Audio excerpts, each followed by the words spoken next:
Hello everyone, it's Seth, probably better known as Saffron Olive, and it's time for another daily dose of Innistrad Crimson Vow spoilers. And I know it's Halloween, but we got some interesting cards to talk about. Not a ton, but we got a couple of mythics, we got a pretty insane rare, which means we should probably jump right into it. Start talking sweet new Crimson Vow cards. Before we do, two quick reminders. First, if you want to keep up on all the latest previews throughout the day, you can find them all over at MTGpreviews.com. You can sort them, filter them, all that good stuff. Also, a shout out to our awesome sponsor, Card Kingdom. If you need to pre-order Innistrad Crimson Vow or pick up any other Magic cards, you can get them over at cardkingdom.com/MTGGoldfish. Even get a free MTGGoldfish sticker. Just let them know you want one in your order notes and they'll hook you up. So thank you to Card Kingdom for supporting the show. And with that out of the way, let's talk sweet new Innistrad Crimson Vow cards. So first up today, we got Magic's first ever legendary Slug Horror in Toxrill the Corrosive. So Toxrill, 7 mana 7/7, legendary Slug Horror. It's a black card. It says, at the beginning of each end step, put a slime counter on each creature you don't control. Creatures you don't control get -1/-1 for each slime counter on them. And when a creature you don't control with a slime counter on it dies, make a 1/1 black slug, and then you can sack slugs for 2 mana to draw a card. So Toxrill, wow, this card's really interesting. So on one hand, 7 mana is a lot. It is really, really expensive. On the other hand, especially against creature decks, if this can stick on the battlefield for a turn or two, it is going to eat away your opponent's board and give you, hopefully, a ton of slugs. So there's not really a great comparison for Toxrill, honestly. The closest I could find is like Midnight Banshee, which puts a -1/-1 counter on each non-black creature on your upkeep, or Harbinger of Night, kind of like Archfiend of Ifnir, but for cycling. There is a twist here. Toxrill is technically not putting -1/-1 counters on things. It's putting slime counters on things. And then one of Toxrill's other abilities is giving all the creatures your opponent's controls with those slime counters -1/-1. So technically the slime counters, I would say, are mostly strictly worse -1/-1 counters. The reason this matters is if Toxrill dies. So if you play a Midnight Banshee and put some counters on things, and then Midnight Banshee dies, those counters are going to stick around. It's not really tied to Midnight Banshee. With Toxrill, let's say you play Toxrill and your opponent kills the Toxrill, your opponent's creatures will still have whatever slime counters you get on them, but those slime counters won't do anything anymore. Like, because the -1/-1 is coming from one of Toxrill's abilities, once Toxrill's off the battlefield, those counters are just kind of there doing nothing. So that's something to keep in mind. That's not like a huge deal or anything, but it is worth noting that even though it plays like -1/-1 counters, as long as Toxrill's on the battlefield, once Toxrill leaves the battlefield, very, very different. So in Standard, by far the cutest synergy is Toxrill with Sludge Monster. Sludge Monster puts a slime counter on something when it comes into play. It makes all non-horror creatures with slime counters lose all abilities and have base power and toughness of 2/2. So this is kind of like a 2-card combo. You play your Sludge Monster, then you play your Toxrill. Toxrill on your end step puts a slime counter on all your opponent's stuff. So all your opponent's stuff is going to become 2/2s with no abilities, but actually they're going to be 1/1s because they're getting -1/-1 for the slime counters. If both of your creatures survive your opponent's turn till the next end step, then you just wrath your opponent's board. All of their creatures are going to die. It doesn't matter if it's a huge coma or some other massive threat that's normally a 7/7. This is going to get rid of all of them, and you're going to make a ton of slug tokens, which you can either use to just beat your opponent down or cash in for cards with Toxrill. So there are very powerful things that you can do with this card. My concern is mostly the expense. 7 mana is a lot. You're going to have to be a control deck, a ramp deck, maybe reanimation. We have some good reanimation in Standard, like Diagraph Rebirth, Thwart the Grave, No Pursuit of Oblivion. They hasn't seen a ton of play. Maybe this can be like a top-end reanimation target for a Standard deck. Although at the same time, like, when you compare to the other 7 mana stuff, is Toxrill the way to go? We have stuff like Coma, which is really tough to beat if it sticks on the battlefield. We got like Belladros that immediately untaps your land. Velomachus can chain together spells, maybe win right away. Tiamat can grab you 5 dragons. Is Toxrill as good as those cards? Toxrill, it's super, super powerful, but I think the biggest word to describe Toxrill is it's just slow. It's 7 mana, and then you get essentially a -1/-1 counter on your end step, then another one on your opponent's end step. So it's slowly going to eat away your opponent's board and slowly make a bunch of slugs and then slowly turn those slugs into cards. So it's really, really powerful, but it is going to take a bit to get going. So I think it's mostly a matchup thing. In the right matchup, this card is insane. Like, if you can get this on the battlefield fast enough against something like Mono White, this is just going to be absurd. You play it, go to the end step, wipe away a bunch of 1/1s, make a ton of slugs. It's insane. It's just going to win you the game. On the other hand, if you're up against Dimir control, where Leer is our only creature and they're all spells, or even like, is it dragons that might have Smoldering Egg and Goldspan, then Toxrill is looking pretty bad compared to some of the other potential finishers you could be playing. So I don't know what to make of this card in Standard. It's certainly powerful, but it's also really expensive and a bit matchup dependent. I think the other thing to keep in mind is Toxrill can make you slugs whenever your opponent's creatures with the slime counters die. It doesn't have to die from Toxrill's ability. So another way to play this card is just like play Toxrill, put a slime counter on everything, and then use Infernal Grasps or Doom Scars or whatever to try to kill your opponent's stuff and make a bunch of slimes much quicker that way and use the slimes to take over the game. There definitely is some snowball potential here if you can get the 7-drop going. As far as Commander is concerned, I also don't know what to make of this card. Slug Tribal, as much as I love support for these weird underplayed tribes, is really far away from being playable. These are all the slugs that exist in Magic. There are 4 of them that are in Toxrill's colors. There's actually no blue slugs, 3 slugs not in his color, so I don't think you can build Slug Tribal even if you wanted to in Commander. However, there is one reason I'm incredibly hyped to build around Toxrill in Commander, and that is this seems like an awesome Daggerburn style Commander. So if you don't know Daggerburn, the idea of Daggerburn is to give your opponent creatures and then kill those creatures and use them for value. So what I'm envisioning with Toxrill is you like play Clackbridge Troll and give someone a bunch of 0/1 goats. You play Haunted Phantasm, give someone 5/1/1 goblins, and then you play Toxrill. Toxrill's gonna wipe all those things out. You're gonna get a ton of slug tokens, and then you're also hopefully gonna trigger Blood Artists or Slaughter Specialists, these payoffs for creatures dying. So I think there is really cool ways to build around Toxrill, although Slug Tribal probably not gonna be one of them. So Toxrill, I don't know. I tend to think this is going to be fringe in Standard, but a really fun build around in Commander, but it's certainly worth keeping in mind because if we end up in a meta that is more about creature-based decks, then I think Toxrill goes way, way up in value. Right now, there are some creature-based decks, but we also have a lot of spell decks, the Izzet decks, the Dimir decks, and it's just kind of a hit or miss meta for Toxrill. But if we end up in a world where we're playing a ton of creature decks against each other, I could see Toxrill being this endgame game breaker, essentially, that comes down late and just wraps away the board, makes you a bunch of tokens, and is really, really difficult for creature decks to beat. We also got a white mythic in Cemetery Protector. So Cemetery Protector, 4-mana 3/4 with flash. When it enters the battlefield, exile a card from a graveyard, and when you play a land or cast a spell, if it shares a card type with the exiled card, make a 1/1 human creature token. So Cemetery Protector, pretty interesting white mythic. It doesn't do anything super flashy, but it does seem pretty powerful. It's graveyard hate, it's a token producer. Worth mentioning, it says when you play a land, which means this doesn't actually work with ramp spells.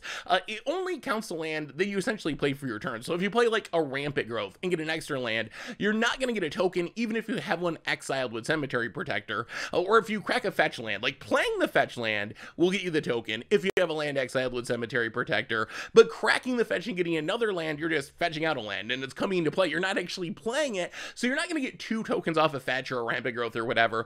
So as far as Standard is concerned, I imagine that what you try to do with this card is flash it in and snag like a Skyclave Shade or an Old Growth Troll in response to it flipping, and then you build yourself essentially a young Pyromancer that cares about creatures. You're probably playing like mono white, and then just every time you play a threat, you're making a token, you're making a token. It's also worth mentioning that we have a lot of graveyard mechanics right now. We have Disturb, which is going in and out of the graveyard. We have Flashback, which is going in and out of the graveyard. So even outside of the token making potential of Cemetery Protector, most decks are going to have something in their graveyard that you can snag that is going to be of value. So even discounting the ability to build your own young Pyromancer seems like a reasonable hate card. It's got a fine body, it's got some upside, and you can snag a flashback card or a disturb card.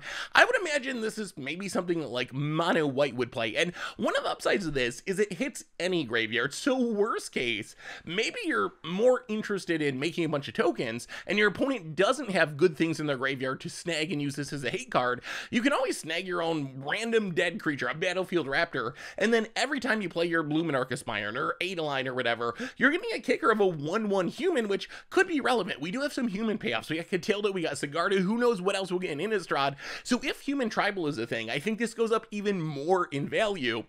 As far as being a creature, a 3/4 with flash, is kind of mid in our current standard. If you actually just look at the list of the most played creatures in standard, Cemetery Protector actually doesn't ambush that much. Like, sure, it's gonna be awesome when you get a Brutal Cathar or a Reckless Stormseeker or a Skyclave Apparition by surprise, but a lot of the best cards in standard either have flying like Goldspan and Smoldering Eggs, or they're just so big that a 3/4 doesn't really do much. Like, you flash this in, you can't really block in Old Growth Troll or a Frog Hemoth or a Briarbridge Tracker, because they're just so big that they're probably gonna attack through your Cemetery Protector and you won't be able to trade profitably with it. So the body is actually not that exciting, although still, flash is something that it scares opponents. You're going to catch people by surprise. You can ambush a small creature, can get that 2-for-1 or even more with the tokens that can make value out of it. So in the right deck and in the right meta, Cemetery Protector does have some potential. As far as older formats, this might look like a card for Human Tribal decks, and Human Tribal is a thing from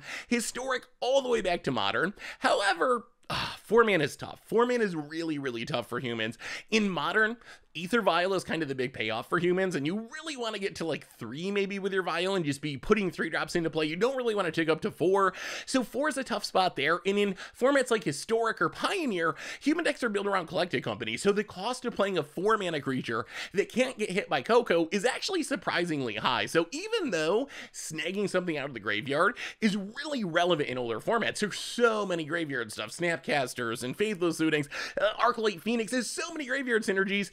I'm a little skeptical that this will be good enough to show up in humans in those formats, just because 4 mana is asking a lot for what human tribal decks want to do. So Cemetery Protector, it's a decent card. It's a good card. I think it has implications. You can certainly go off with it in the right scenario and make a ton of tokens and use it to just take over the game, but its body is not huge, so you're really leaning hard on the flash, and I'm not sure how often that's going to be relevant. Like, a lot of the things you really want to ambush have 4 toughness and are going to get through Cemetery Protector anyway, so I think we'll have to wait and see. However, if Graveyard Reanimator style decks come up in standard and you can snag like a reanimation target, then this goes way up in value and could be very, very good. We also got a card that is oh so close to being a card I'd be excited about, Kessig Wolfrider. So Kessig Wolfrider, at a glance when I first saw this, I was like, yes, this is finally the 1-drop we need for the werewolf deck, but actually it's not quite. So 1 mana 1/2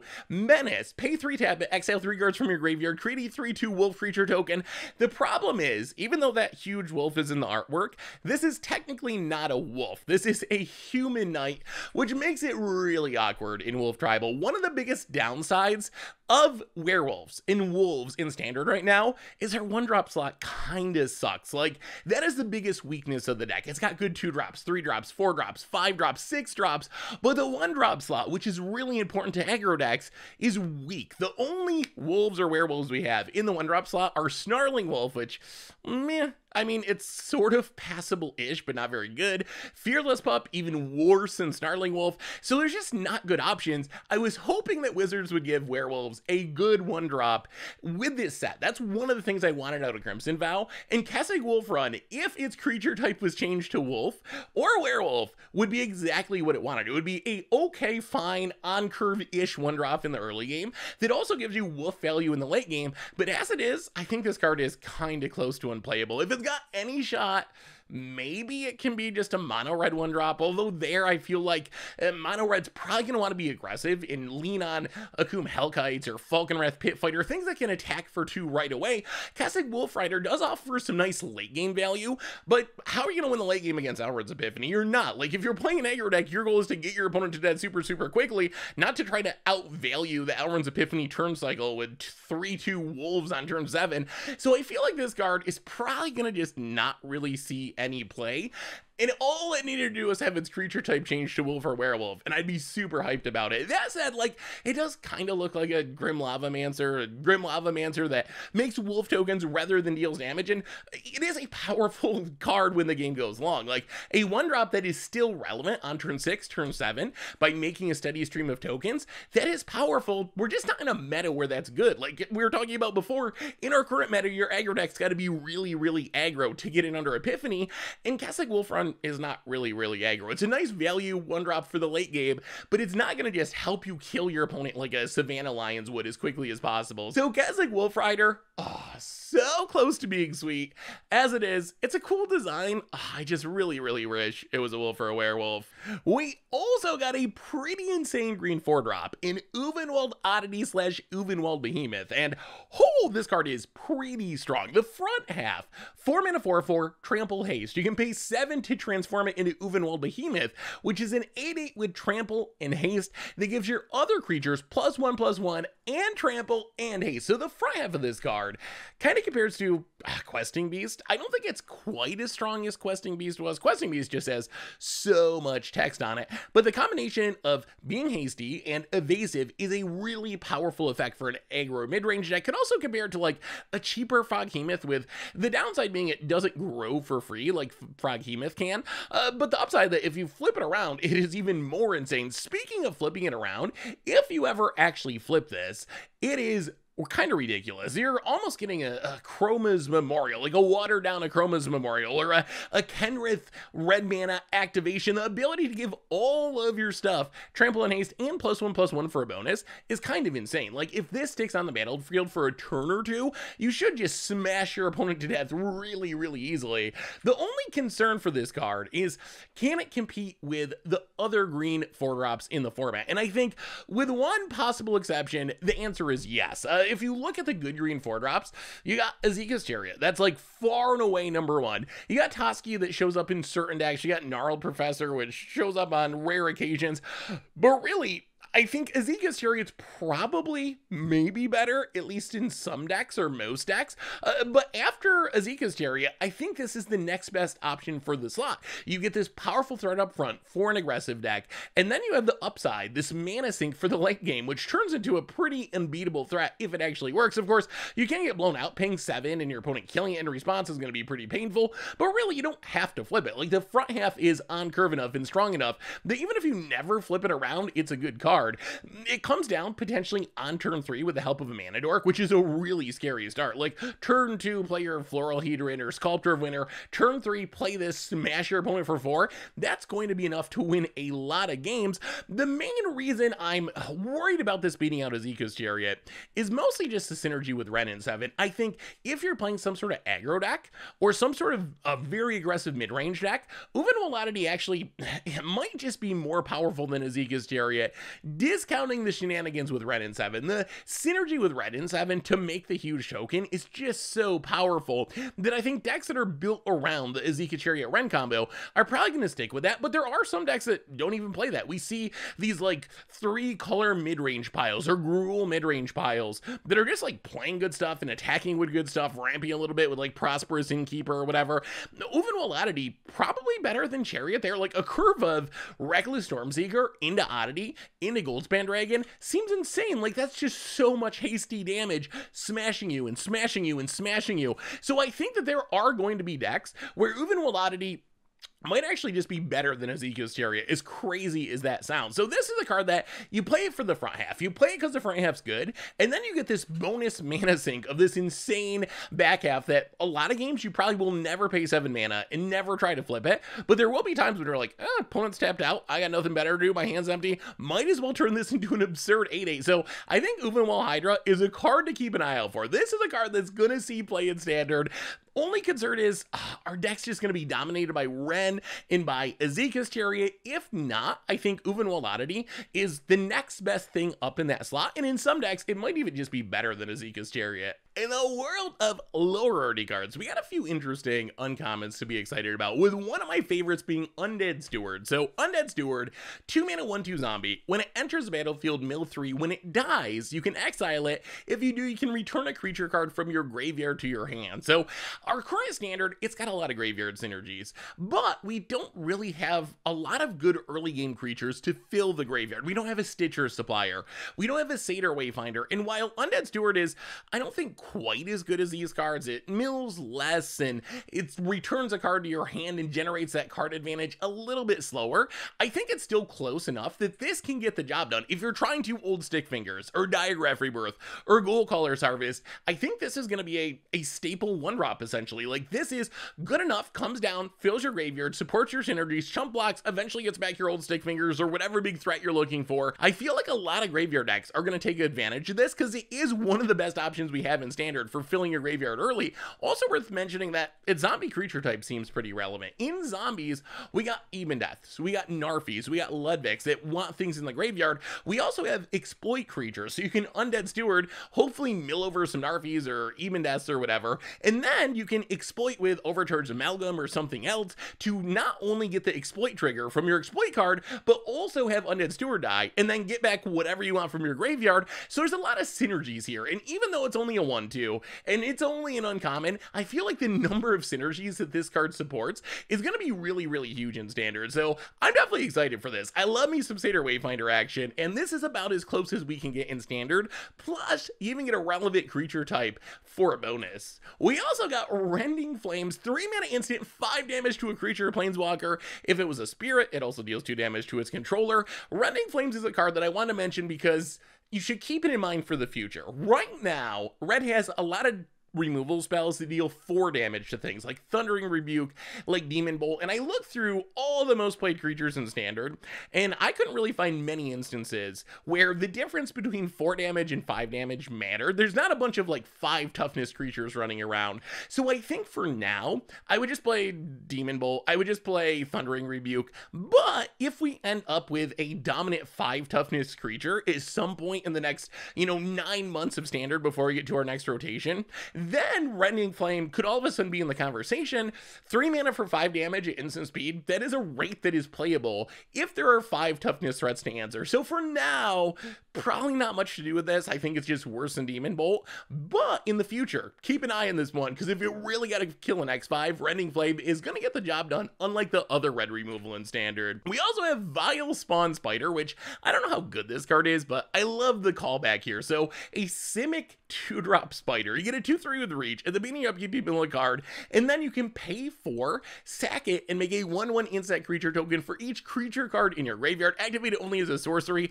This calls back to Spider Spawning, one of the most iconic cards from original Innistrad Limited, doing something very similar, making a bunch of creatures based on the number of creatures in your graveyard, and I would imagine that Vile Spawn Spider, maybe it can do something similar in our new Limited format. Maybe this is a build around where you pick it early, stock your graveyard, hopefully make a ton of insects, use them to win the game, although I will say, being summoning sick is a big deal. The upside of Spider Spawning is you can just cast it, Vile Spawn Spider, you do need to cast it, have it live for a turn so it's not summoning sick, and then activate it, which is a big drawback. It's not as good as Spider Spawning, I don't think, but it still is powerful, plus a 2/3 reach for 2 is not a bad body, and maybe there's some slight chance that it could show up in Standard. It does kind of the same thing as Ghoul Caller's Harvest, or cares about the same thing. It also really supports old stick fingers. We got these graveyard mechanics that just haven't quite got there because they haven't got enough support. But now with another whole Innistrad set of filling the graveyard and offering payoffs like Vile Spawn Spider, maybe we can see these cards actually make a splash in Standard. So Vile Spawn Spider, I really like this card. I don't think it's going to be like super busted or anything, but the possibility of making like 20 spiders with your 2-drop for only 4 mana plus its mana cost, that actually seems like it could be really sweet in some decks. We also got one reprint worth noting in Valorous Stance. So Valorous Stance, 2 mana instant, give a creature indestructible or destroy a creature with toughness 4 or greater. This is a card that's seen a decent amount of play in the past out of like mono white style decks, white base aggro style decks, because it is very flexible. If your opponent's trying to kill your stuff, this can save it. If you got to deal with a big creature on your opponent's side so you can keep attacking with your weenies, this is going to get it out of the way. So I would imagine Valorous Stance, at worst, will be a popular sideboard card in Standard, and could even have a chance to show up in the main deck of various white aggro decks. Finally today, a bit of draft chaff. Nothing super interesting for constructed. Probably the closest to being constructed playable might be Paxong Pup, a 2 mana 1/1 wolf that at the beginning of combat on your turn, if you have a war for a werewolf, you put a counter on it. When it dies, you gain life. I think werewolves have enough other 2-drops that you don't really need this. A werewolf pack leader, Outland Liberator, so it probably won't quite make it, but it's not that far off. The other stuff seems fun for Limited, some more transform stuff, some Spell Slinger payoff in Frenetic Devils, which at 5 mana is way too expensive for constructed, but in Limited could be a good top end in a Spellslinger style deck. Anyway, that brings us to the end of our daily Innistrad Crimson Vow spoilers for today. So let me know what you think. What do you think about Toxtrol? Can that card make it in standard, or is it just a commander card? What about the white Mythic? Can Cemetery Protector do anything in standard? Is it good because it can become a weird young pyromancer and eats the graveyard, or is being a 4-mana 3/4 just not enough these days? All the other stuff, let me know what you think about that as well. So anyway, everyone, thanks so much for watching, and I will be back tomorrow with more daily Innistrad Crimson Vow spoilers. So until then, have a spectacular Halloween, and I will talk to you soon.